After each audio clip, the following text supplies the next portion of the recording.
League. Welcome to week 2 of the playoffs for season 7. I am Cinder in the broadcast booth. Joining me this week, coming up from the control room, is In Position. In Position, man. Welcome to the upstairs. Thanks. Glad to be here. And Follow Durnan is actually with us tonight, but he's down in the control room taking over the streaming responsibilities since he's been a little under the weather. But he may jump in here and there as we go.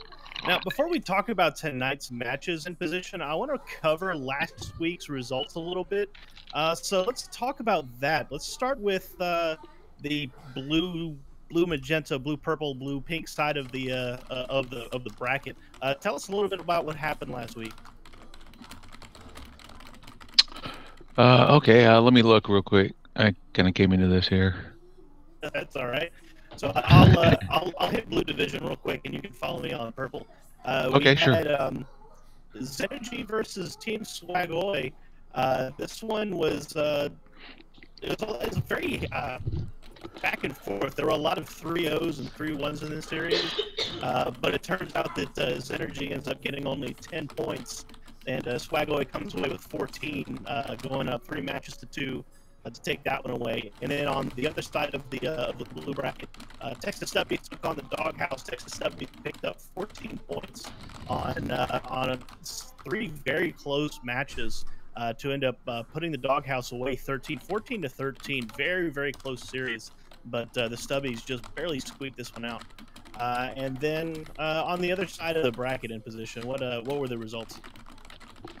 Right, so it looks like over there it was a very surprising upset with Thermic Whims taking out Team Golden Wisp 20-3, which is about as lopsided as it gets, and I don't think anybody would have called that. Team Golden Wisp, doing so great all year, to fall like that. That's gotta hurt. And then Dirty Mike and the boys against Prep Coin Concede was a little bit closer, 16-11, but Dirty Mike and the boys was able to pull that one out. And the story of that one was the story of the 1 seeds versus the 3 to 5s. Dirty Mike and the boys 1 and 2 lost that one, but the 3, 4, 5 won it. So I think that's kind of been some of their story throughout the season, on and off. Do you have any further insight as far as how that went? Oh, just a little bit. I was the only person who actually got swept in that series. Oh, it was, the Jet Law and Rebobson are 1 and 2 seeds. They had great series. They both went 3 and 2. We had, if you look at the sheet, we had some really odd lineups. Almost all of us took Mage, and half of us took Paladin, in addition to Priest, Druid, and Rogue. And we were kind of trying to target what we expected to be the Druid, Priests, Rogue, Warlock lineup, which we called, but despite all of our best preparation and the planning, we just couldn't get the cards to flop in our direction. So Jet and Rebob did a great job getting the first 2 games out, but then the rest of us kind of stumbled halfway through the race. But yeah, Dirty Mike and the boys, it happens. It's no biggie. Yep. Hey, so let me ask you this: did you face a bunch of eaters and crabs and we did see a good amount of eater and crabs, but we kind of planned on that, and we're planning around it. So it wasn't as big a deal as as people would have thought. But it was, it was interesting to see them try to take it out and then kind of dodge that as much as we could. Well, last week was certainly interesting, and this week is going to be no different, I'm sure, starting tonight. Yeah, so what do we have on the plate for tonight, actually? Right, so first up is going to be Nate versus Tom Locks. That's the Texas Stubbies with Nate versus Battle of the 2 seeds in the Rogue and Warlock. So this is just going to be a straight mirror match all the way down, and I think they're going to be getting up into the. Hey guys, we're getting some echo right now. Sorry, this is Durden, everyone. Glad to have you guys joining us for Friday Night Fights. But yeah, Discord's being pretty tough with us tonight. So we apologize, guys. This is the platform we use, and it's not cooperating with us too much. So I know Cinder's sounding a little staticky, and we're getting an echo, but bear with us. And sorry, I'll let you guys get back to it. No problem. So this is going to be a mirror match between Nate and Tom Block. I think it's going to come down to builds, tech choices, and the band strategy. And then what's the second match in position? Right, so the second match is Dirty Mike and the Boys Lefty versus Thermic Winds Gideon Jura. Let me look at the matchup on that one. Yeah, so Gideon has Druid, Mage, Rogue, and Warlock. So he went with the Mage approach, similar to how you guys did. And then the standard Druid, Priest, Rogue, and Warlock for Lefty from Dirty Mike and the Boys. Yeah, it seems as the playoff rounds continue and as the risk and reward gets much higher, people start gravitating towards that level 1 lineup. But I really like Gideon Jura's Mage. Our Press Coin Concede was a big believer in Mage in the current meta, and it looks like Gideon is also a believer. So we're going to see exactly how well he can do if that can be the starting point for this setup for him. And I'll say this: it is vulnerable to getting eaten or whatever. A few times I had to play against Mage this season, and it is difficult. It's difficult to prepare for. You don't know if it's going to be freeze, control, Exodia, secret, whatever else have you. So, despite the fact that it can be countered, it's still a viable deck to bring in this format. I agree totally, and for that reason, you can use the Secret Mage to target the slower decks, or you can use the Control Mages to target the faster decks. But that's going to be the second match. This first match, this mirror match between Nate and Tom Locke. Durden, are we ready with the bans yet? No, we're having a little technical difficulties. The players are. One of them getting a screenshot over, so we're just holding on for another couple of minutes. Hey, can you find out from them what the bans are? Yep, I've asked them directly. We do know that Tom Locke banned Nate's Druid. He did share that with me, but haven't heard back from Nate yet. Interesting. So the Druid ban, at the very least, that I like Druid if you're bringing big Druid. I like leaving up the any other Druid if you have the big version. So if he's running Jade, he might have banned the opposing Druid to try and dodge a slightly unfavorable matchup. Yeah. Kind of, Druid is never a bad ban, right? Even if you're bringing big Druid, I could see banning it in a pinch. But just because you don't know, it could be aggro or whatever. So it's always a safe ban. Yeah, you're right about that. And like the priest decks, no matter what variety they are, they're all fairly slow. But yeah, the druid, you could see an aggro druid or a jade druid or even a big druid. So it's hard to prepare for. Yep. And then we got a double druid ban, by the way, guys. Okay. And then, once you ban Druid, then you can kind of focus on trying to shut out the Rogue Warlock combo. Because they're very similar to play against, right? They try to take the board, keep the board. They have a strong middle game, and then they try to go big at the end to finish you off. So at least it gives you something to focus on once you do ban the Druid. Yeah, absolutely. So that's with both bans in. This is going to be a straight mirror match. Priest, Rogue, Warlock for both participants. So we're just gonna wait for them to jump into the game. So Durden, if they're not ready yet, tell them to get going because we're gonna get this thing started.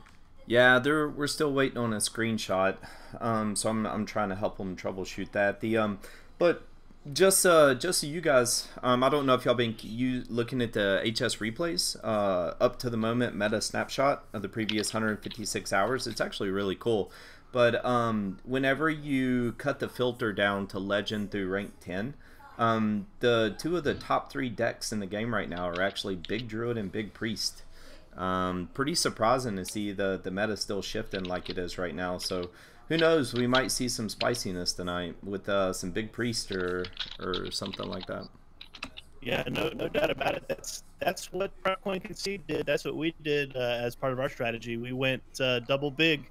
Trying to take advantage of those percentage points. So we'll see if Nate and Tom Locke have the same idea. Yeah, do you go double big, though, if you're banning Druid?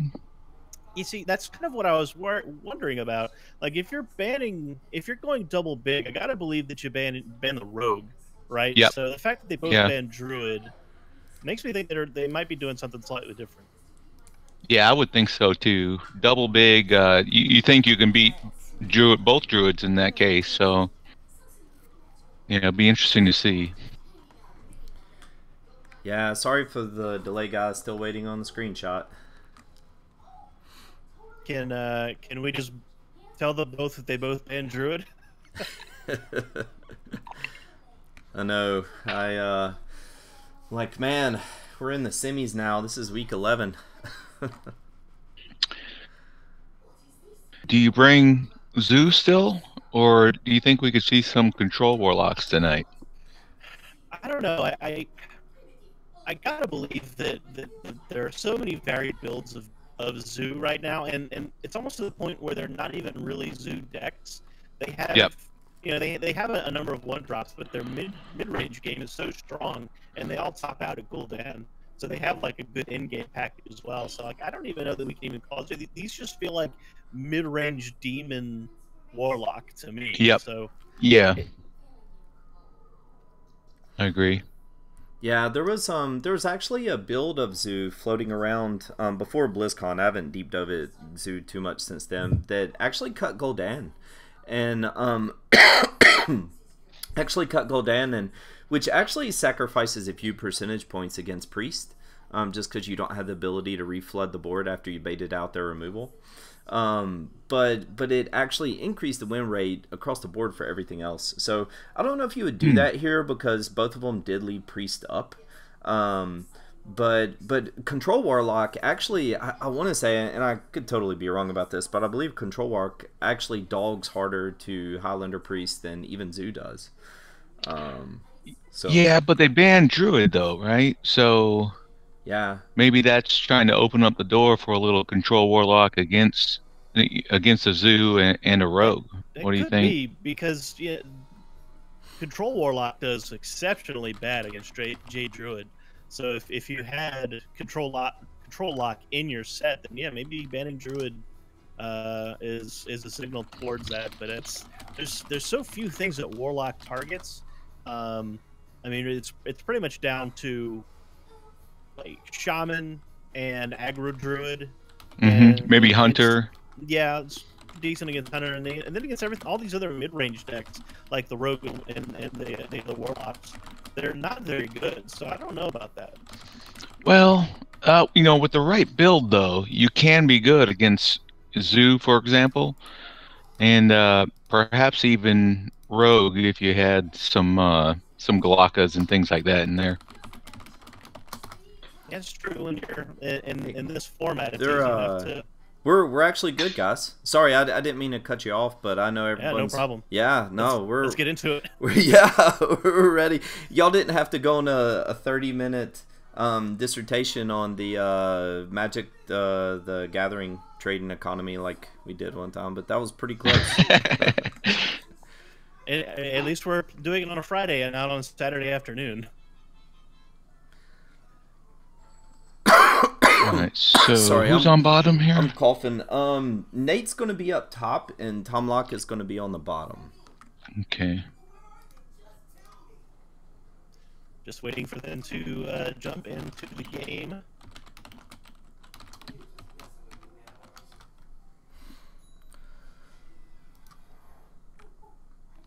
Now it's like Christmas. We've had so much anticipation. We're like all staring at the friends menu.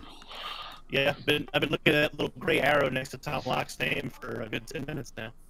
This is exciting too. This is the first match, at least looking at the homepage, the first match of this round of the playoffs. So we'll know the first indications of which team might be moving forward here tonight. Yeah, you're right. Like when we started last week, several matches have been played. This is actually the very first match of week 2 of the playoffs. All right, here we go. All right, so starting off from Tom Locke's side of the board, the Flame Imp, the Soul Fire, Dark Shadow Councilman definitely tells us this is a Zoo lock, no question about it. And looking on Nate's side of the board, much the same. fledgling Soulfire South Sea captain. This is going to be a zoom mirror, straight up. So the real question becomes in position: what's the deciding factor in a straight up zoom mirror? Going first helps. Getting Prince early helps. And pretty much, the early game. Whoever can get the board can usually hold on to the board, unless there's some big random swing thing that happens. What do you think? That sounds about right. These are snowballing decks. There's very little removal. It just depends on who can secure the board. So far, Tom Locke gets one of the more ideal openers with the Flame Imp, but coin Keleseth for Nate on the other side. So the board is challenged. And Yep. Soulfire will answer, and Tom Locke off to a start. Mm. But Nate already got off the Keleseth buff, so we'll see if that has a huge factor in this game. What do you think about that Soulfire there? Oh, I think it's good. I think you protect that 3-2, but we see here that Nate has the answer, or at least has a not the cleanest answer in the world, but an answer. And Tom Locke's turn 3 a little bit awkward.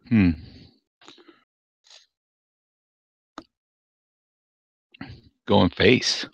Yeah, putting down the Void Walker allows the Firefly to ignore the 2-1 on board and hit the face. But a little bit of card draw generating from the Malkazar's Imp Soulfire combination. I think I see where this one's headed already. Yeah, Nate's securing the board now and is holding a Doom Guard, but he has no turn 4 play at the moment. Yep, that's true. And there's something. Time little bit weak on 4, but it is something. Oh, that's right. He's got the Keleseth buff. Yep. That's actually a 2/6. That's great. Tom Locke also having an awkward 5 here. Right. So these are the crucial turns where it kind of goes back and forth just a little bit to see who can come out on top. Oh, I was about to say a Doom Guard would be, or not a Doom Guard, but a Dreadlord would be fantastic for Nate, and he picks it up off the top. That's going to do a lot of work here. Wow. It's a big one, too. That's right. It's going to be a 5/6 thanks to the Keleseth play. I think you got to do that, right? Just drop it and don't attack. I don't mind Nate taking his time on this to consider it, but that Dreadlord's going to clear 2 bodies. I like it. You got the free draw too. Is the Doom Guard big? Yeah, the Doom Guard's big too. Yeah, but at least you can always play the Doom Guard on 6 or 7 as need be. Yeah, you might not get the free draw off of it, but I mean, this is just too tempting right here. Yeah, if you're we've mentioned it already. This is a board control matchup. You gotta. He's gonna go for the Doom Guard here and pick up 2 cards. There is something to be said for doing that while you draw. There's a lot of value to be gained there. Yeah, and he is still clearing off the board. In fact, probably more efficiently than he would with the Despicable Dreadlord. So maybe this was a stronger play. And this Karen Bloodhoof from Tom Locke, although it is a nice piece of board presence, not challenging Nate's board at all.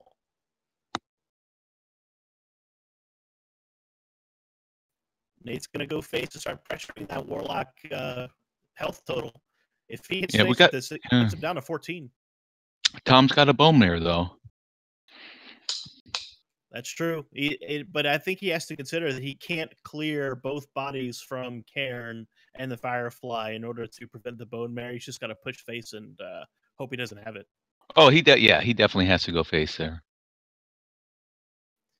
Because now for the rest of the game, Tom Locke is having to make sure that he doesn't go out in the next turn. Yeah, and Nate's at a really comfortable life total too at 26. He's even with the Bone Mare, he's not under any particular threat of a multi-turn lethal, so he can kind of hit the face plate and pressure Tom Locke and force Tom to play defensively.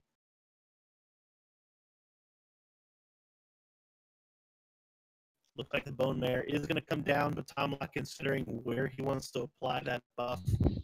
Yeah, I think you have to put it on Cairn just because that's the only thing that kills something with it. Yeah, and it's the only way to guarantee a 2-for-1 trade from Nate's position. Feels bad though. Oh, he puts it Okay. on the flame elemental instead. Yeah, I don't got a problem with that. That's fine. Yep. Clears the fledgling off the board, which is totally understandable. Nate top decks his own Bone Air.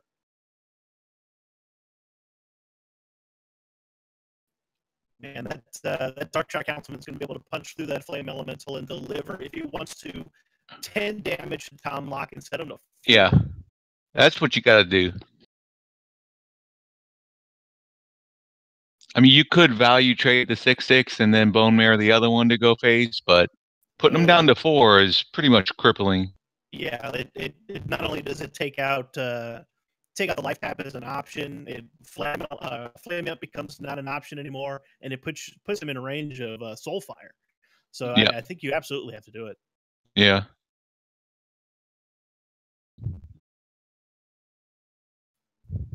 Nate doing the math in his head over and over again, making sure he has this exactly the way he wants it.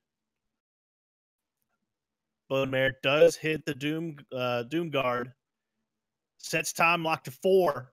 Yeah, he can't even click. Well, he could with the patches, but it's not going to help him much. He's got to tap for an answer, but it doesn't look like he has one. Yep. It's going to pick up the first match, or the first game of the match here on the mirror match with 2 dueling Zulocks. And that's your classic game of the Zoo mirror right there, right? Tom Lock was able to go first, but Nate had the prince, and that's pretty much all she wrote. Yeah, being able to just one crucial turn where Nate was able to clear the board and leave just a single minion on is all he needed to snowball into a victory there. So now with the Warlock down, Nate remains with Priest and Rogue against Tom Lock's entire lineup. In position, what do you like? What deck do you open with here?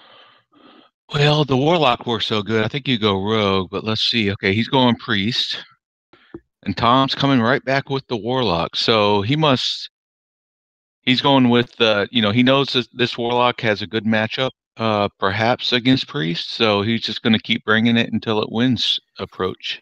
So in Nate's hand, we see Barnes. So this is definitely a big Priest. And something else about Tom Lock's Warlock build, I want to point this out. That Lich King right there, that's a fairly new tech being brought on by some of the UK players, particularly Board Control. He hit #1 Legend recently with a build that includes the Lich King and a little bit more of a heavier pirate package. So it looks like Tom Lock borrowing a little bit of that wisdom. Yep. I know, like Dr. Jikaniki had that at DreamHack, and it's good. I mean, it seems like he's targeting the Priest at this point then. Yeah, Nate's opening hand has a little bit of removal, but he does have that Barnes on 4, so we're gonna see if he can flip coin correctly. Yeah, it's pretty much what it comes down to in this matchup. It can be very difficult for the Zulok if the Priest draws well. Barnes comes down on 4 and generates an Obsidian Statue. That's okay. That'll remove something off of Tom Lock's board. Yeah. But he's missing that Eternal Servitude that he needs to back this up. And Tom's lucky that he's got a bunch of small ones out there right now. Oh, he's going to silence. He's silencing? Oh, he wants the 4/8 body. Interesting. Yeah. Well, he's got no way to revive it in the next few turns, so he figures he's going to fight for board. Yeah, you're absolutely right. Tom Lock tapping for a better option on 4 picks up Keleseth with 2 remaining mana. He's going to play that down, and I imagine push the rest of this force into face. Soulfire as well, getting coined out to take down the Barnes and leave it with Nate with as little trade material as possible. The downside to silencing it now is that Tom can just ignore it. He can't revive it. Yeah, you're absolutely right. Ooh. Dragonfire Potion handy, but turn too early. That poor Pint-Sized Potion, too, is also stranded in Nate's hand. This is the perfect turn for Pint-Sized Horror, but nothing doing. Yep. Nate's going to need a good draw here real soon, or this is going to get out of control. Tom Lock, even though he has a lot on board, he is only showing 5 damage, and he wants that board to survive and try to get to a Bone Mirror turn and bury this game. Tom Lock just going all in here. Every minion he can play. Yeah, but that might cost him, though, as we'll find out here in a second. Yeah, Nate's been holding that Dragonfire potion, and there it goes. Clean board for Nate going into turn 6 for Tom Locke. Oh, but Cairn gets taken off the top. What a top deck for Tom Locke. Nate got the 6, though. Yeah, Shadow Essence can be played here to possibly pick up Yashiraj or the other Obsidian statue. Mm-hmm. Maybe even the Lich King of his own. Even a Lich King would be fine. There's the Lich King. So Tom Locke's going to value trade here, but not before Nate gets he gets Frostmourne off of that. Oh my goodness! And the Doom card's pretty welcome there as well, coming into the hand for Tom Locke. Oh, that's interesting. I would have been tempted to Bone Mirror. No, because that's better. Yeah. Mm-hmm. The Lich King blocks the damage, so him with Tom Locke splitting his attacks here sets Nate to 8. Nate picks up the Eternal Servitude though off of the Shadow Visions. That's his chance right there. If anything's gonna do it, that's the one. Yep, and he only had 3 minions in the graveyard, so that's exactly what he needed. Tom Locke going to develop his own Lich King here and hold. Wow. Okay. Also getting Frostmourne. Nate, though, still only at 10, but he just picked up another Eternal Servitude. He can pull out his 3rd statue of the match already if he wanted to. He could also Mass Dispel at the same time. Yeah, I like the Mass Dispel. I was just eyeballing that. That's he's got the mana for it, so he could shut down that Cairn, shut down the buff and the card generation from the Lich King, and then get a second statue. I like it. I think he should go for it. He's going to heal up quite a lot. Oh, no, he's going for the Shower of Death. It's probably okay. Yeah. I mean, at this point, he's going to start getting so much health and killing things with those 2 statues that I guess you can afford to do that. It's true. The Lich King, leaving up the Lich King would have meant that Tom Locke could value trade into the 4/8. So yeah, this is a good line for Nate, I think. It's a lot of damage. He didn't have a death in hand. Ooh, Tom Locke picking up the Frostmourne. He's going to try to get himself a statue here. Oh, I see what he's doing. Yeah, he's making sure he can kill 1 before he attacks with the Frostmourne. Right. Yeah, that's good sequencing right there. Okay. It's a full clear. Oof, wow. He's back up to 26 though. Look at that. Yeah. It's a full clear for Tom Locke, but Nate is fully healed now and can start developing his big minions directly from hand if he wants to. So this could he could even Frostmourne himself now. Yeah, he could. I like the Ysera though. Yeah, might as well get that going. Nothing contested. No contestation from the board. The Ysera Awakens can threaten lethal. Yeah, this is good. Oh, Bone Mare coming into the hand for Tom Locke though. I don't know. It might be too late. Could be, but what else does he play in this position? I feel like the Councilman and Starknight is a little weak, but maybe. Yeah. Well, you definitely got a Darkshire and then Bone Mare. You will be able to kill the Ysera probably next turn and then resummon it yourself with the Frostmourne. Yeah, so he's going to take a little bit of both plays here, develops the Councilman and the Bone Mare behind it. That's still quite a lot of pressure on the board for Tom Locke, though. It's still a lot.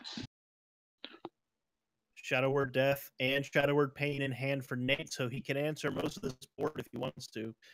Silence first, maybe? Yes, Silence would take care of Malkazar's Imp, effectively clearing it, setting it down to a 1/3.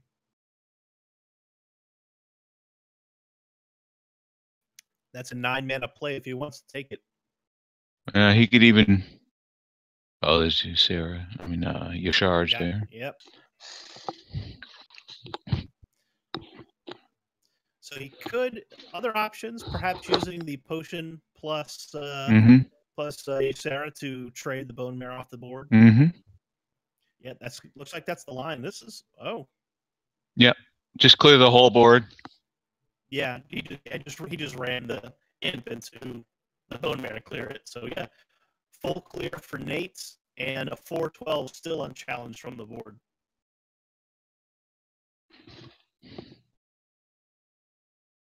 Not looking good for Tom Locke. He's starting to run out of health and running out of threats.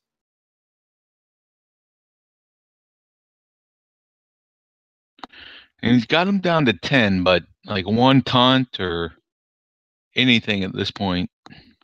Oh, the Frostmourne brought back the Obsidian statue, though. That's nice. And the Master Spell's been burned already. The Dream card coming from Ysera last turn is going to give him a chance to bounce that Obsidian statue back and buy him a little bit of time. But, that's right, Nate drew his fourth statue. His second natural statue, but the fourth one in the deck. Oof. Do you play it or do you go your charge? Probably play it. I don't know what else he has left in his deck. Yeah, I think you play it. I don't think Yasharaj pulls out anything but like a Lich King at this point. Probably a Lich King, but I'd be, worried that Tom Locke has like a silence or something up his sleeve and could just go face from there. Yeah, I just like the statue. I like the healing. I like the blocking the face damage. There's the Lich King, though. Yeah. He's just going to count on he doesn't have anything to silence it or get through there. That Mortal Coil is a dead draw for Tom Locke. With the Lich King in the way, I don't see a way for Tom Locke to deliver lethal here. No.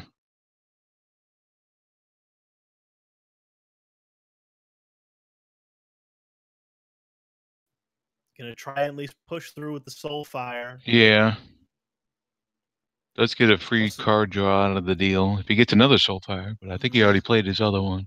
Yeah, Serenite Chain Gang, it'll save him for the moment, but it's not enough to get the job done. But he does set Nate to 3 here. Ooh. Shadow Reaper Enduin comes into hand for Nate now. But I don't think he wants to play that. No, you don't want to play that yourself. Not when you have the Obsidian statue. Yeah, Nate can clear the board. What? Well, he must know. Oh, he's got lethal. Okay. Yeah, he just clears the second chain gang to deliver Yasharaj. Yeah. I was focused upside down, and it's kind of hard to be looking for lethal there, but he had it, and that's 2-0 now, right? The Priest is a win for Nate, so yeah, he is now 2-0 in the series. That leaves Nate with just the Rogue, and I gotta feel like that's a really good position to be in. Oh, yeah. So what do you play if you're Tom Locke? Yeah, you got to go the Mirror. It's your best chance. Yeah, the Prince Rogue is just too good against Druid Priest. He's got to try and get a win on the board with the Rogue Mirror here. Yep. Whoa, he threw away a Firefly. Why would he? Tom Locke has an elemental variant. That Blaze Collar is almost unique to the elemental rogue decks. And this is an interesting tech. This is Elemental Prince Rogue. Yeah. Is better against aggro decks. So that explains the Druid ban. He was trying to target the Warlock and the Rogue Mirror here. Right. Yep. But unfortunately, he is down 0-2. So yeah, Tom Locke's going to have this build do all the work he's predicting it'll do against Rogue. But he's off to not a good start here. 6-6 Van Cleef on 2. Yeah, this is... He can make his own Van Cleef. It's just not going to be as big. I think Backstab SI is the only play here. Doesn't challenge the Van Cleef, but at least put something on the board. And that's a 4/4 as well. So his Van Cleef will be a 4/4. The SI would be a 4/4, but he gets 2 out of the SI. Right, may as well get the damage out of the SI while you can. Yeah, especially while you got the same size minion. Why did he? I noticed in the mulligan he threw away the Firefly. I'm really not sure. It is really like your ideal opener, even in the elemental variant. It's such a good card. Yeah, I mean, I know you want a Firefly for later for the Blaze Caller and whatnot, but maybe he was just trying to get Prince Keleseth. maybe at all costs. That's not really how you play this matchup at all. Like the Firefly creates the flame elemental, so it's fine to keep it in hand. It's preferable to Right. keep it in hand. Yeah, and getting something on turn 1 it's a big deal in this matchup. Yeah, with the South Sea Captain being developed for Nate, Tom Lock's facing down 11 damage. That's 2-turn lethal, unless he makes some trades. But this turn 4 is so awkward for Tom Lock. Yeah. I mean, you either kill the Edwin or you value trade and kill Patches with your weapon. Either way, I mean, you get a 2-2 on the board or a 4-1. Not looking good. Next turn, he can get an 8-8. Not sure what good it's going to do him. I mean, he has to trade away the Van Cleef. He has no choice. But then, what? 2-2 Van Cleef? Yeah, I guess so. I mean, he did have a choice because the Van Cleef was 6. The Pirates are 5 attack. So he could have left himself with a 4-1 on board. This Patient Assassin is such a good pickup in the position because going into 5, the Bittertide Hydra is a threat. Was that a Swashbuckler pickup, I assume? Yes, it was. Okay, yeah.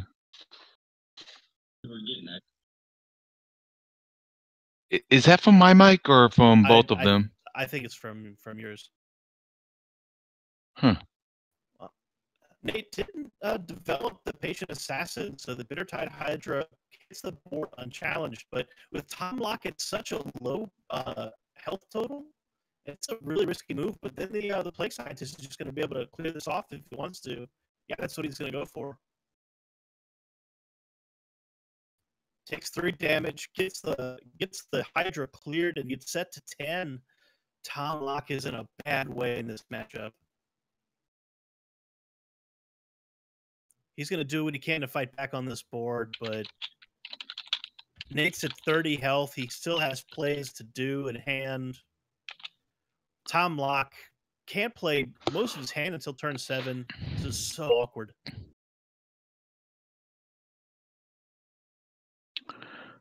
Well, he can't see it, but fortunately for him, Nate, if any time he could possibly somehow pull out a miracle, this is it, because Nate doesn't really have a turn 6. Although that Patient Assassin is going to shut down anything he does anyways, but that's another story. Yes, Tom Lock's buying himself a little bit of breathing room here. Not much, though. Gonna go ahead and face tank the last 2-3 to clear the board, but that still turns over initiative to Nate. And if he picks up anything, Deckhand's fine here in this position. Yep. Deckhand, Patient Assassin weapon, you ready to go. And have we seen patches from... Yeah, we saw Nate's patches already, yeah. So this will set Tom Lock to 4. And I don't know what top deck he can get that'll save him, and Deckhand's not it. No, there's nothing. The Stealth Patient Assassin is going to guarantee that the Bone Mare finds a target, which is actually a really great recognition from Nate. I didn't even think about that earlier. But yeah, this guarantees that 5 damage is going to hit the face on turn 7.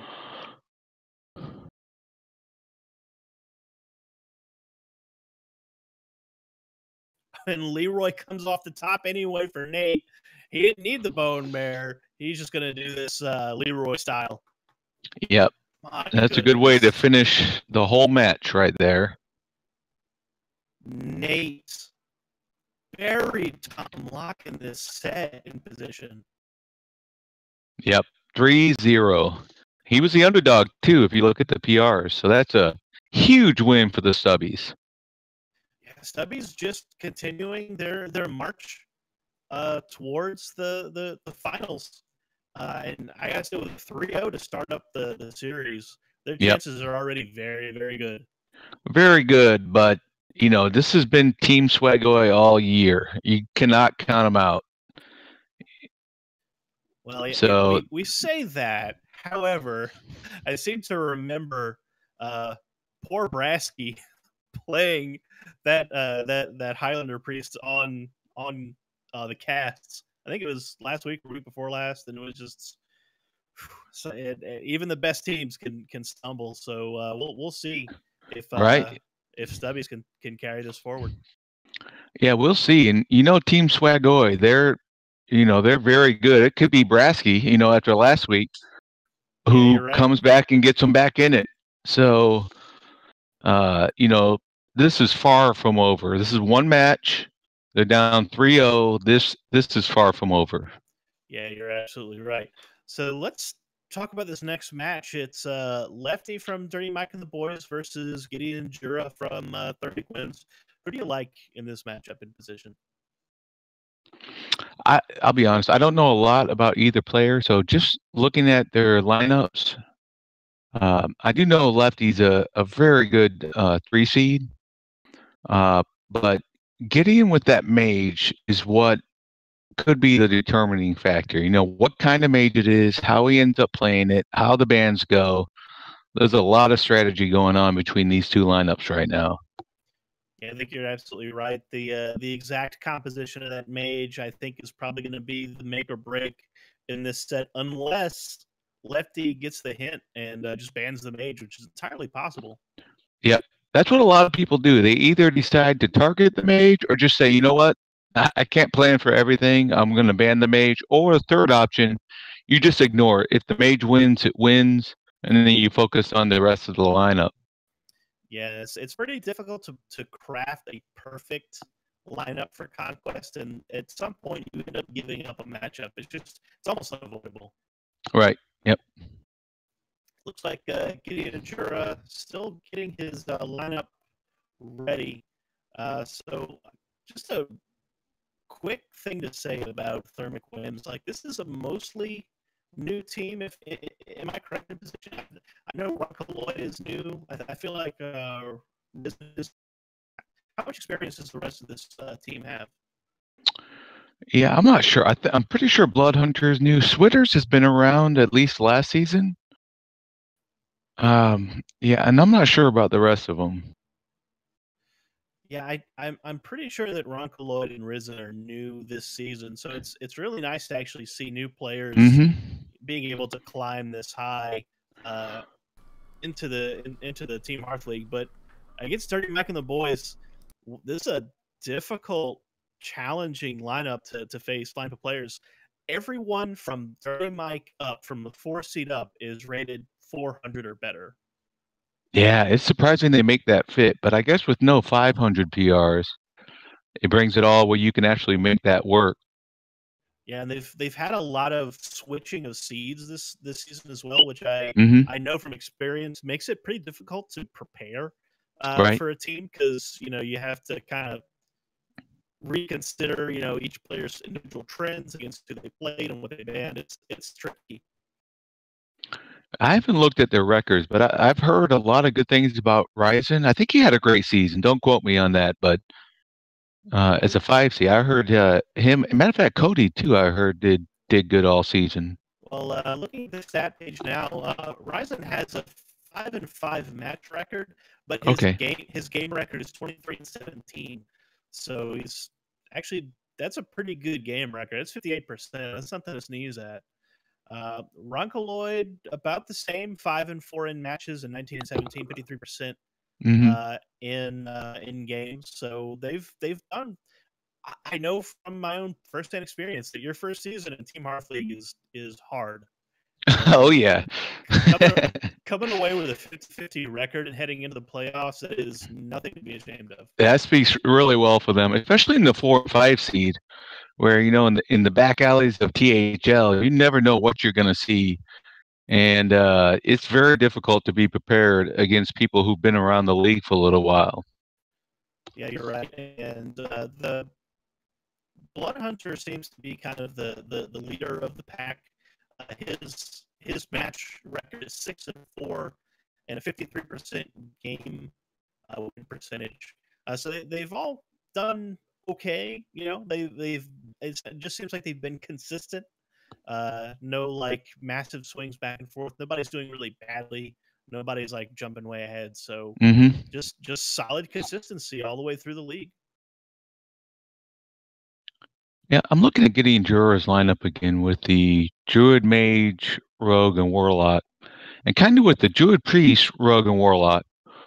You kind of want to pick one half or the other, right? Where like if you Yes. can prepare for Druid or Priest, Druid, then you'll probably be good against Priest too. If you're prepared for Rogue, then you're probably going to be good against Warlock. So you ban the opposite side, right? Yeah, and I expect, given Gideon Jura's lineup, I expect him to ban the Rogue And you are and be running. correct. There it is. Oh, we got So the bans. Bans just in. Gideon banned Lefty's Rogue, and Lefty Yep. banned Gideon's Warlock. Hmm. Okay. Okay, that's a Warlock ban. Wow. Okay, so Lefty. He might be aggro. Well, no, I think Zulak is really good against the slower druids, and Warlock, faster Warlock can be tech to do it pretty well against Priest. So I think he's respecting the aggro there. Okay. All right. So you think he might be big then? Yeah, I think this is probably a big lineup, but Mhm. or even, I mean, don't even have to be. I mean, it could just be Jade Brazakas. I think both of those can be very susceptible to an explosive Warlock start. So yeah, I don't, because there's no concern about a control Warlock in Lefty's lineup. I don't think. Yeah. And Warlock being similar to Rogue, maybe the Warlock ban makes sense too, because the Rogue is a little bit easier to bring the Galacas against. What did Gideon ban? Gideon banned the Rogue, so I Okay, he expect banned the that to Rogue. be, yeah. So that's like Secret Mage targeting Druid and Priests, and just give up the Warlock set like we were talking about. Could be. Yep. Wow, that's going to be good. Who's on bottom on this one? All right.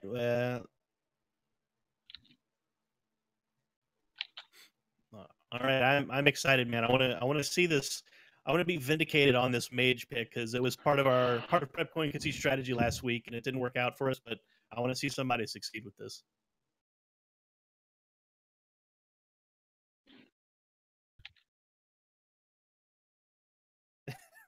Yep. All right. We said the things to get them ready, and we wait. They've already passed the pictures and all that, so they're just going right in. Maybe Okay. taking a moment to consider the matchups, decide how they want to queue into this. I think there's wisdom in the random queue order, but I think there's also wisdom in people who know how to read the matchup and know if there's a logical order for the queue, knowing how to do that. So it looks like they're Yeah. ready. So let's jump right in.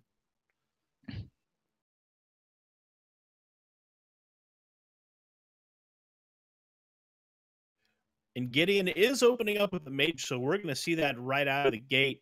Yeah, this is almost certainly a secret mage. Yeah, we see the Sorcerer's Apprentice and Bone Mare, so that's that. Secret Mage is really strong right now if you don't get Eater. Even without it, as long as it can create that early minion pressure and follow it up with the burn, I don't think the secrets are super relevant. But they can be very difficult for the opponent to play against. Oh yeah. Lefty's Warlock, Malkazar Zemp. Yeah, that's just going to be another Zoo slash Demon Minrage. Oh, yep. Gets picked up in the mulligan too. Oh, he gets a good hand. Yeah, surprised he kept the Medivh's Valet. That's very optimistic. Yeah, because without the Arcanologist to guarantee the secret, that can be really tough. And maybe he just wants the 2/3 body for trading. Which there he goes. Yeah, both players getting a great opening hand here. Lefty's going to be able to go to Prince Seth and then trade into South Sea Captain if he wants it. Yep, he will want it. No doubt. Lefty decides to apply a little damage to that mana worm and challenge it with the Keleseth body. Gideon Jura, this is interesting. The Arcanologist feels like the play here, but he's going to go ahead. Yeah, get a body on the board. Yeah, no, he's going to go for the clear because. Oh, he did draw a secret though. Yeah, he did. But I mean, there's got to be 4 in the deck, right? So yeah, can't be that big a deal. But now this is going to give Lefty both the Keleseth buff and the South Sea Captain buff. That gives Lefty the value trade in the board. Yep. Oh, Sorcerer's Apprentice in this one. Yeah, Sorcerer's Apprentice starting to fall out of favor for the Secret Mages. Now Gideon Jura Oof. on turn 3 is forced to counterspell, which may never get triggered in this matchup. Yeah, I don't know about that one either. Yeah, I feel like you gotta put a body down. I guess it sets him up good once he does get bodies down. No, Lex just gonna develop. He's testing the secrets, checked for a barrier, checked for a mirror entity, sees that he's safe to develop. I don't see any reason not to just throw down that Flappy Bird here. Oh, you got to.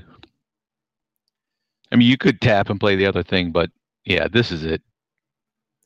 Already, look, this board is humongous for Lefty for a turn 4.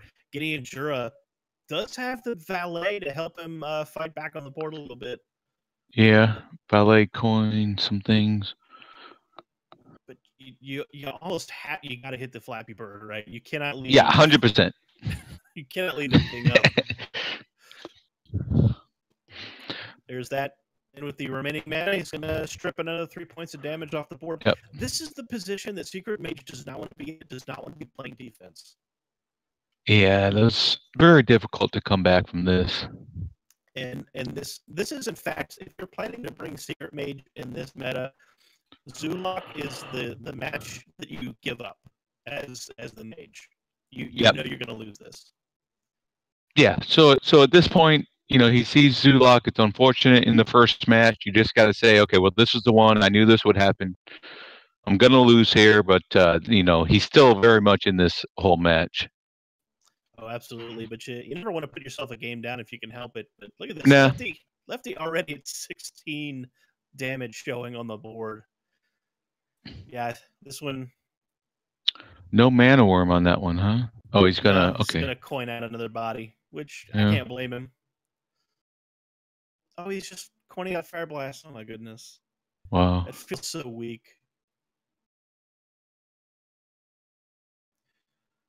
I mean, it's almost bottom right time. Maybe a Primordial, something could save him, but... I think maybe you just play this out and get as much information as well. I mean, if he's going to win with the Warlock, you don't need the information. Yeah, doesn't matter. I mean, yeah. If anything, you coin out early because you're giving the other guy information. But yep. I mean, this is the playoffs. You have to play until you're 100% sure that some miracle can happen. Yeah, you're right. Lefty has options here. He could tap and go for the Councilman, or just play out the 5/6 Dreadlord. It's pretty hard to pass up. Yep. There's nothing that can stop his board. He knows that if it's Secret Mage, so. Gideon nearly facing down lethal here. Going to pick up a secret and see what he can do with it. Valet is going to let him pick off the 5/4 Flame Imp. That's not bad. Buy him another turn at, maybe 2 at the most. Yep. He's forced in. Lefty does have to clear some of this.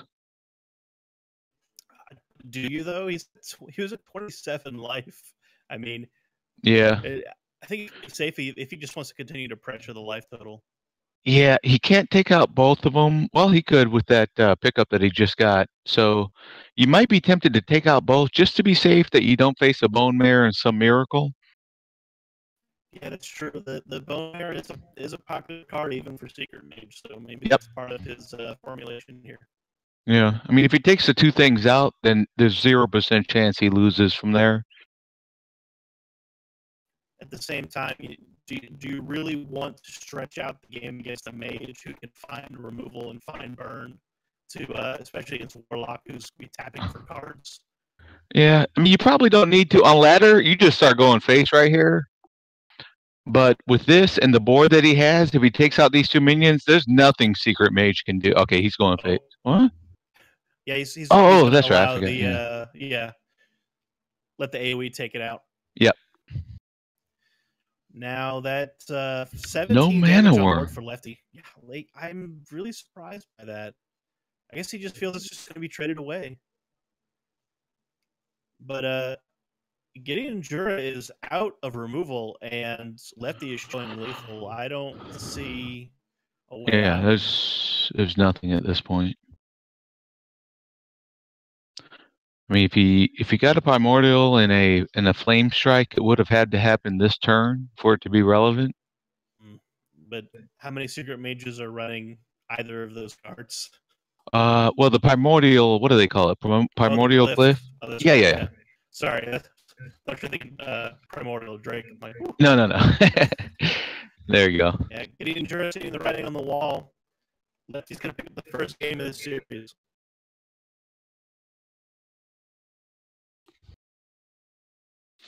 But that does mean that Gideon Jura's mage now has 2 prime targets remaining. The rogue is banned, so there's druid and priest left. Both are exactly what the mage are in for this lineup. Yeah, and he seems to have a plan with that secret mage, so I wouldn't be surprised if he queues right back into it. Oh, I would. You don't think he will? No, I would queue the mage 100%. Yeah. It seems to be what. Yeah. I mean, the rest of Jura's lineup may very well target druid and priest. The mage does for sure. The rogue certainly does, and that's druid, maybe even aggro druid. Mm-hmm. He could be trying to prey on this druid priest combination. Yeah. And if he's done that, it really doesn't matter what he queues into next. True enough. But that mage is so strong right now.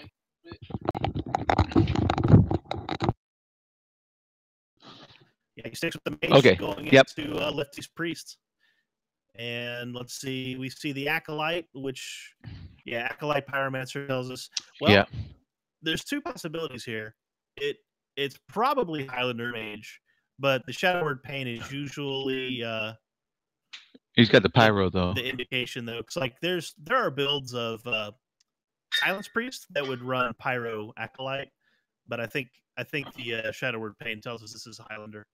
Yeah, I would say almost definitely with the pyro. So he kept the. He's got. You can tell he has a lot of confidence in his secret mage. He probably plays it a lot, and he knows he can pick up wins if he gets the right draws and play it the way he needs to. Yeah, this is not a terrible opening hand for Lefty. He goes digs for a cleric, gets it, getting Arcanologist off the start. Look at that Yaxaron. I like to see that. Aha! It's a nice out for Secret Mage, which tends to run out of gas in long games. So not a bad tech choice, I don't think.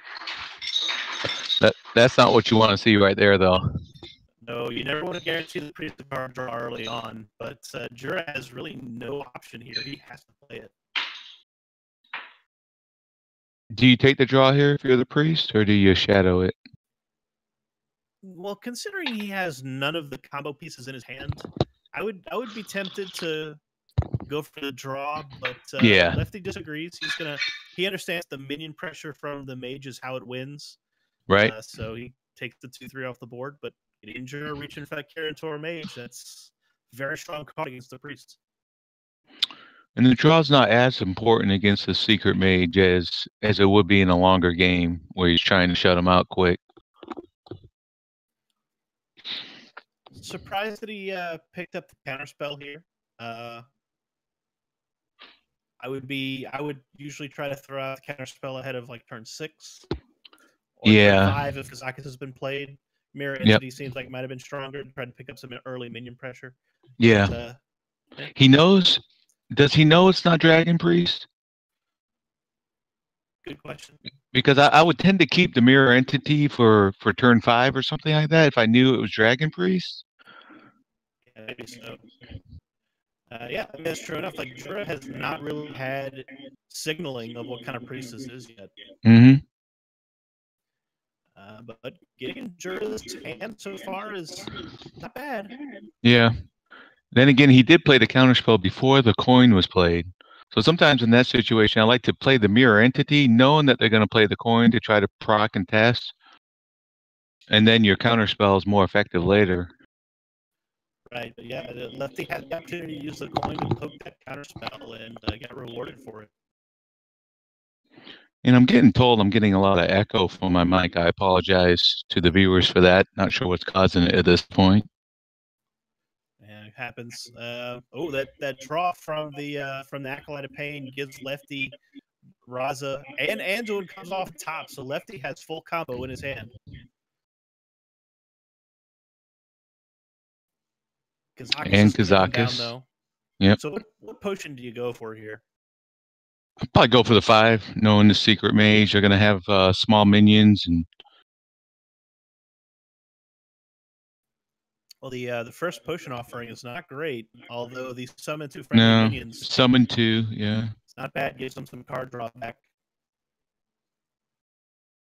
He's going to have good minions because he's got the 3/3, a 5/5. He's got Noshire and no damage offered to Lefty from either potion. Yeah, this will be good later game though when he can retake the board with it. Yeah, so that's going to be sitting in the hand for a while. Which is fine. I mean, he's got a turn 5 play already. 6, 7 look pretty good. 8's Anduin, so that's fine. This Kieran Tor off the top for Gideon Jura is amazing. He's going to be able to play out the mirror entity and use the valet to clear off Kazakis, and that's a ton of pressure developing for Gideon Jura. Yep, that's exactly what he needs.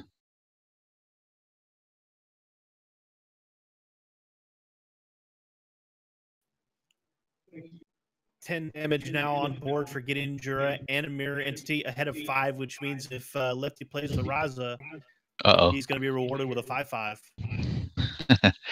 Picks up the Eater. And if you're Gideon, you're worried about the turn 6 Dragonfire, but you know you got at least 1 extra turn. As long as he doesn't have Horror, which most people aren't running Horror. Oh, he's going right for the Eater. Wow, I'm really surprised by that. What? I don't think that the secret is that big a threat that he needs to answer it right now. I guess because he knows it's a tempo mage vice, like a freeze mage or something. But yeah, I would have waited. Well, I mean, maybe so, because now he got rewarded because the mirror entity would have granted Gideon Jura a 5/5. Right. So maybe this was the better play from Lefty's perspective. And yeah, he would have gotten severely punished if he didn't do that. He's already. I mean, even doing that, look at it. Yeah, I mean, Gideon Jura read that there was no AoE off of the Kazakis potion, so he just goes ahead and pushes all that damage to face. Uses the fireball to clear the board.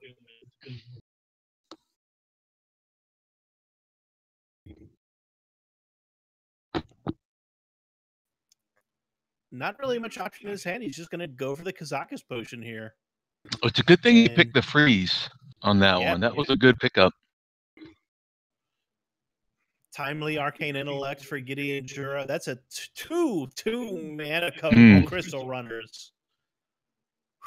And he's already made the read that there's no AoE in Lefty's hand, so I think he's going to develop both of these. No, he's going to hold one. That's okay. Fair. Yep. Just because they don't have it, they could top deck it, or there could be other things. So he's got refill now. But Lefty has no answer for Gideon Jura's board. Can throw up the taunt and the Priest of the Feast, which is like another taunt. But then he can't heal. Yeah, that only prevents 5 damage, and he's got Gideon Jura. Well, that's lethal. Yeah. Oh, he's gonna draw. That's good. Okay. All right. Yeah, that'll buy him a little bit of time, but not a lot. That's like 10 health right there, though. Yeah, you're right.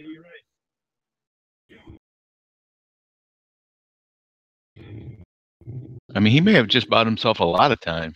Yeah, the board trades actually reduced Gideon Jura down to a 2/2, but that Cabal Crystal Runner still sitting in hand at 2, so he's going to get a refill here.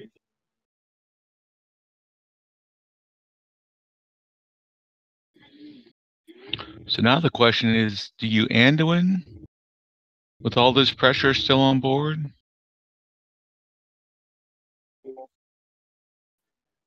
Yeah, Anduin it put him up to 19 life and remove a 5/5, so he's probably actually feeling fairly safe if he wanted to play it out. In fact, Gideon Jura has nothing to develop behind it. He would have to wait for a turn for Yogg-Saron to try to come up with something. Yeah, but Lefty doesn't know that, so it'd be very risky to lose your healing ability even before Raza comes down. Okay, he's going to do it. Yeah, he's going to go for it. Gideon Jura showing 5 on board, going up to 19 damage. He's already seen a fireball, so Lefty just feels safe on this. Mm-hmm. I wonder if he has greater healing potion in his deck or not. Oh, I would assume so. Oh, that Yeah. Firelance portal is very timely for Gideon Jura. Not the minion you want to see against Void Form. 2 health is like as bad as it gets. Yeah, it's pretty bad. But Gideon Jura now threatening lethal once again. Lefty has to answer this board, which he now has quite the tools to do so with 9 mana. And he's got a Spirit Lash, right? Is that what that is? Yeah, he's got a Spirit Lash. He's got a Priest of the Feast to get some health back. And he could even bump up his Priest of the Feast with the Talon. Keep it on board for a while. I gotta believe at some point Raza has got to enter the picture. It's got to, but yeah, maybe now's the time. Raza, start killing these guys. Yeah, because he can use the Spirit Lash. He's gonna put out Priest of the Feast. Okay. It's a little more risky, but has a bigger reward on the other end. Right. He's gonna burn the He can clear the board, yeah. That's very risky, though. Oh, okay, yeah, because the silence helps heal with the Priest of the Feast. So now that puts him at 11, which should be out of range of anything Gideon has. Here we go. Yogg-Saron, though. The adapt is something, gets +3 health. That's not bad. Doubling its attack, but whose is it? 14-8. Going to clear the Raza. Mark the Wild lands on the wrong side of the board, though. That's all right. Oh, that's huge. Yax runs and comes back to the hand. And Lefty just uses silence. Yep. That's a pretty good Yogg for where he was at.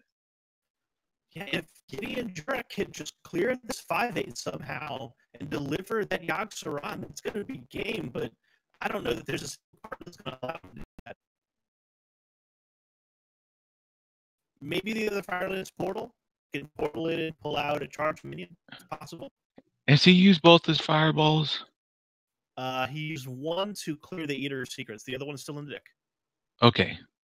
So... But, man, in the history of Yogg-Sarons, that's a really good one. Lefty going to use Prophet Velen here in combination with the hero powers to clear off the Yogg-Saron. But that just puts the Yogg-Saron back in his deck. Yep. 2 Yoggs are better than 1. We're going to see another one. Oh, and he gets a double hearing. Though. Yeah. Yep. Wow. That Velen Spirit Lash combo is so good. Do you just slam it again? I think you just slam it again. Yeah. I mean, if you're going to slam it last turn, you need it even more now. Yeah. He's dead to board unless he plays Yogg-Saron and hopes for the best. Here we go. Hidden Cash doesn't really do anything. Backstab going to hit Yogg-Saron. Explosion does little. Sense Demon's going to give him a couple of whiffs. Freezing Trap, Counterspell. Yeah. Those might come in handy. Yeah, we'll see. I don't know that it even prevents lethal, though. Yeah, not only does it not prevent lethal, but, I mean, it's going to get him close. Oh, Lefty's, it's going to take out Yogg, and there's nothing he can do about the board that Lefty has. Yeah, Hidden Cash doesn't really affect the game at all, but depending on what's developing from the Binding Heal, this Lefty could still just find lethal here. Yeah, it's lethal unless there's an ice block, right? Well, the Freezing Trap's going to bounce back the first minute. Oh, yep. Yeah, okay. And Lefty, see correctly, make sure that the didn't bounce back in. So it's still lethal, though, isn't it? I think he needs one more card to be able to play, but That does refresh the hero power, so he's going to get in 7-11. Yes, it's lethal. You just need to play out one more card. Yeah. So Gideon Jura in trouble now. He brought the Secret Mage to target the Highlander Priest, but the Highlander Priest took the game off of some very good swing turns from Lefty. Yeah, Gideon almost had it. But that's how it goes sometimes. And this is the second match in a row where, the top of the screen here is pretty much 5-0. I wonder if Gideon can reverse that trend and get back into this match. Yeah, I know how bad it feels to develop a lineup that specifically targets the decks and then you just lose to them. It's hard to play these. And Secret Mage in particular just runs out of gas. So if the Highlander Mage can slow down the game long enough, they usually win the game. Yep. Yeah, Secret Mage has to snowball and then hit with that snowball. Okay, he's switching it up this time, though. So Gideon Jura switches. Gideon Jura is actually the one running the big druid, and Lefty's the one with the aggro druid. I like this from Lefty. I like this a lot. Yeah. This is and he's got a good hand. Yeah, he does. This is some skullduggery from Lefty. Lefty threw back the Mark of the Lotus. I am really surprised by that. Yeah, me too. Oh, he got it back anyway. Oh, my. Oh, Gideon Jura now realizes how much trouble he's in. You want to rat that, but you can't. Now you can't. Mark of Yasharaj is in the way. And Lefty's hand is looking pretty good, and Gideon Jura has to coin out this Jade Blossom and try to get his mana moving. As bad as this looks for Gideon Jura right now, this is what Big Druid does. He does have the ramp. He's got the Mire Keeper that's going to get him to the Spreading Plague. Yeah, that Spreading Plague pickup last turn was absolutely crucial for Gideon Jura. Now Lefty has to really consider what he's going to do because he doesn't want to go wide into a Spreading Plague. That's exactly what Aggro Druid's designed to do. Right. But that Mark of Yasharaj is going to make 6/6. That's pretty good. Yep. And he gets rid of one of his minions smartly. Yes. Gideon Jura does have the Mire Keeper on 4, so that leads into the Plague next turn. As long as Lefty can keep the board tall instead of wide, he's applying the pressure exactly how he needs to. I think we might see a double mark here. Yeah, use the Druid of the Swarm to protect the 6/6, which will become an 8/8 from trades. Pressure Gideon Jura down. Wow, that's going to put him down to 10, I think, right? 9? Well, he could take out the minion in the mid. Single mark. Okay. Oh no, yeah, double mark. Double mark. Yeah, just let the Druid of the Swarm tank the 3/3. Yeah, this is going to set Gideon Jura 9 already. You just got to try to stabilize. So this is. I assume the 3/3 is going to go into the Druid of the Swarm and Plague's going to come down here. It's all he can do. And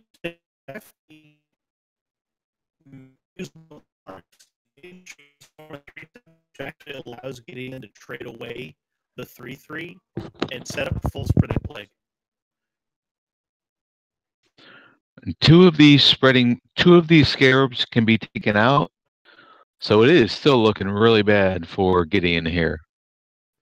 Yeah, you think you're right, but it just depends on what Gideon Jura can buy with the turn he's buying himself here. Lefty picks up a Flappy Bird. That's going to sting too if he decides to play it out, which I think you do. Yeah, I mean you could play the living mana, but every Druid I play against always has 2 of those Spreading Plagues. So I'm off with a Vicious Fledgling, so you don't go too far wide. And then next turn or 2, he should be able to put this out. Yeah, and Gideon Jura has nothing but Wrath at the moment. Nourish comes off the top, but that's not going to affect the board state here. No. So lethal. This is it, unless Gideon Jura pulls out something that we don't see. what a fantastic bit of trickery from Lefty. That's the thing is that, in THL, you know what they're bringing, but it's those mind games that go on, and there's no guarantee that it's going to be Jade or Big Druid. And if somebody has the cojones to bring Aggro Druid and switch it up, then you could see a lopsided victory like this real quick. Yeah, you're right, man.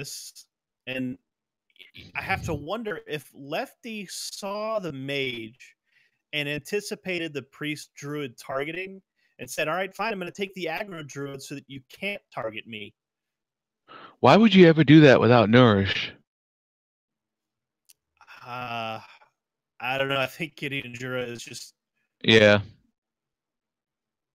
It's kind of... Okay. Well, yeah, this is just lethal here. Yep. And that's the match. Do it. 3-0 again for the top of the screen.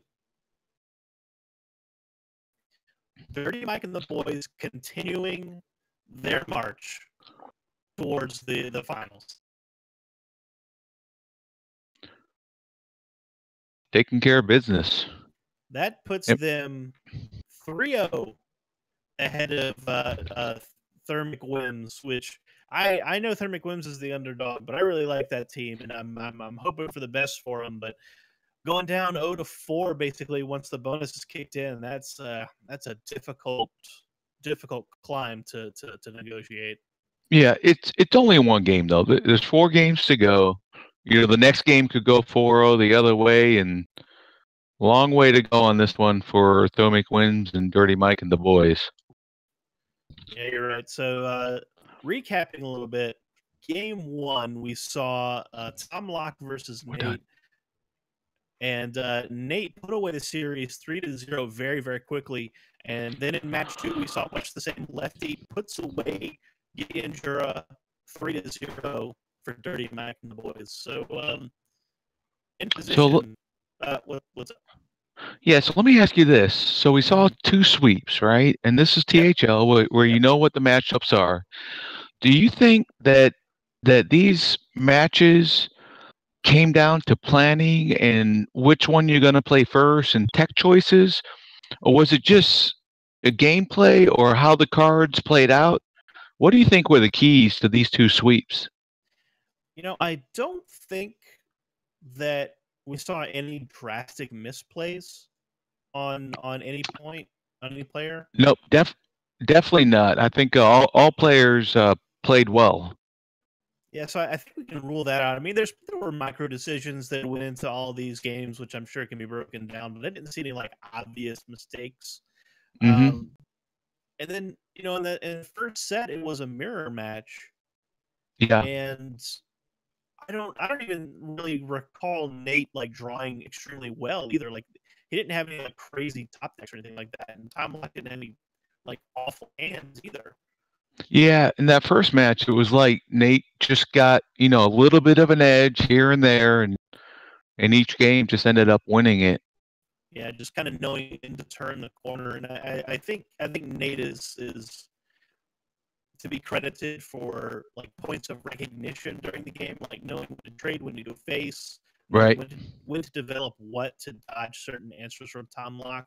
So I think that was that first set, even though it was a 3-0, I think that was all about those tiny decisions that had big impacts throughout the series. And he took his time on those too for for pretty much every turn. He, even when it was obvious, he was taking his time and making sure, is there a better play here? Thinking through all the possibilities to make sure that he was able to get every inch out of everything he was doing. Yeah, you're absolutely right. And then the second match, I think because there was some texture to these lineups, and we kind of saw this. I think this was where preparation played a bigger part in this set, because the mage, even though this is a great pick to go against that druid priest set, Lefty pulled a switcheroo and threw in the aggro druid, which is a favored deck against most of Gideon Jura's lineup. And I think there too was in fact a queue order consideration, because Lefty saved the druid for last. So he wanted to Right. surprise Gideon Jura with it. Yeah. And from Gideon Jura's perspective, bringing the Secret Mage, opening up with it, he was down 0-2 before he went on to a different deck. And that strategy could have worked out. He could have been up 2-0, had the cards. That's how Secret Mage goes, right? You get the right cards and you just snowball. Yeah. That was his strategy, but that was also his risk. And tonight, the risk did, triggered and did not pay off for him. Yeah, and one of the things that went in heavily into our consideration taking Mage last week was the Q order. And when you identify a deck that it's Secret Mages, it has two very good matchups and then one very weak matchup against the Warlock. So you never want to queue the Mage first because you don't want to give up that game ahead of time. So I think that may have been a misstep on the part of Gideon Jura as far as queue order goes. I think he would have been better served queuing up the Rogue first because it has very few weaknesses and could have given him a 1-0 lead. Yeah, and if it was deliberate, credit Lefty for opening with the Warlock, Yeah, trying to catch the Mage off guard. I think you're absolutely right. And then even then, Gideon, played it again. Could have picked up the win against the Priest, but didn't quite get the snowball going in time before the Priest does what the Priest did. Yeah, in fact, I think, a micro decision on Lefty's part, we saw him play out the Eater of Secrets, and that ended up drawing out the fireball from Gideon Jura. Right. And, you have to wonder because Lefty could play Raza in that position and increase his healing and challenge the board just the same as the Eater of Secrets. But was pulling out that fireball that early and dodging the mirror entity a turning point in that match? I think it was. Yeah, and not only that, but if he would have played the Raza, then he would have given Gideon Jura a Raza. Yeah, in fact, and then would have been lethal. or at least close to it. I'd have to go back and look. Yeah, I'd have to go back and look, but I want to say Lefty was down to 20, and there was 10 damage on board from the 2 Karator mages and a 2/3. So if he plays the Raza into the mirror instant, gives him a 5/5. Gideon Jura is holding a fireball, and that's 21 damage. And he would have had 22 though, because he could have healed with the Raza. But still. Oh yeah, you're right. But yeah, so I mean, it would have been extremely. But I think he had mana for a ping as well. So you could have done 22. So I mean, yeah, that was, even though it's a small thing, we kind of scratched our heads over it at the time. That was probably the absolute right play from that small thing. Kept him in for an extra turn, and then on the next turn, instead of being down to 5 health or whatever it might have been. He ended up on the next turn with the Spirit Lash and some other moves, getting himself up to 16 health or something like that, and clearing the board. Yeah, I gotta say, man, those being able to buy yourself that one turn as Highlander Priest is sometimes that's all you need, because if you can start stretching Secret Mage thin, you can stretch it into the late game, and that's where Highlander Mage succeeds. Right. Man. Wow, those are 2 great matches, I tell you that. Yeah, a mirror match, which is always great to see because it really comes down to just skill and luck. And then this huge head game set that we had in the second match, which I could talk about this kind of stuff for hours and hours. Yeah, me too. And it's going to go down on the scoreboard as 3-0 for each one. But it wasn't that close. No, the micro decisions and how it played out and everything else. These were some close matches, not the blowouts that it's going to go down in history as being. Yeah, you're right about that. So before we close it out, Durden, do you have the constitution of lung and body to be able to come in and give us a couple thoughts? Of course. No, it was they were both sweeps, but they were still great matches to watch. If he hears this, please know I don't mean this in a critical way, but I think Tom Locke missed some opportunities by playing so quickly. He played very quickly. I felt bad for you guys as casters, having to keep up with that pace. That was a fast pace in our first series. And he didn't have any egregious misplays or anything like that, but you know, just seeing some different lines, you know, could have made a difference there. And in our second series, you know, Lefty, you know, what'll stand out for me, and I may go watch it again, is just his piloting of that priest deck and the secret mage match was just beautiful. He took his time, went through every line, and just picked peak lines every time and stuck with it. And he just awesome piloting from his part on that deck.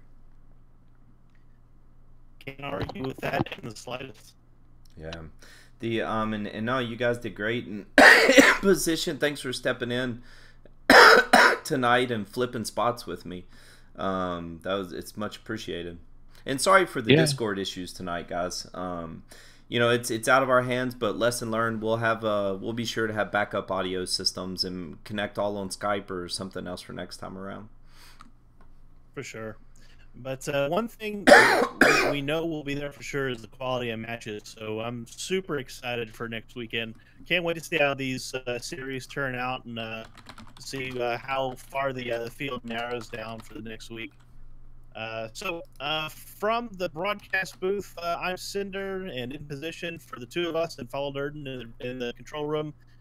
Thanks for watching, and we will see you guys next week.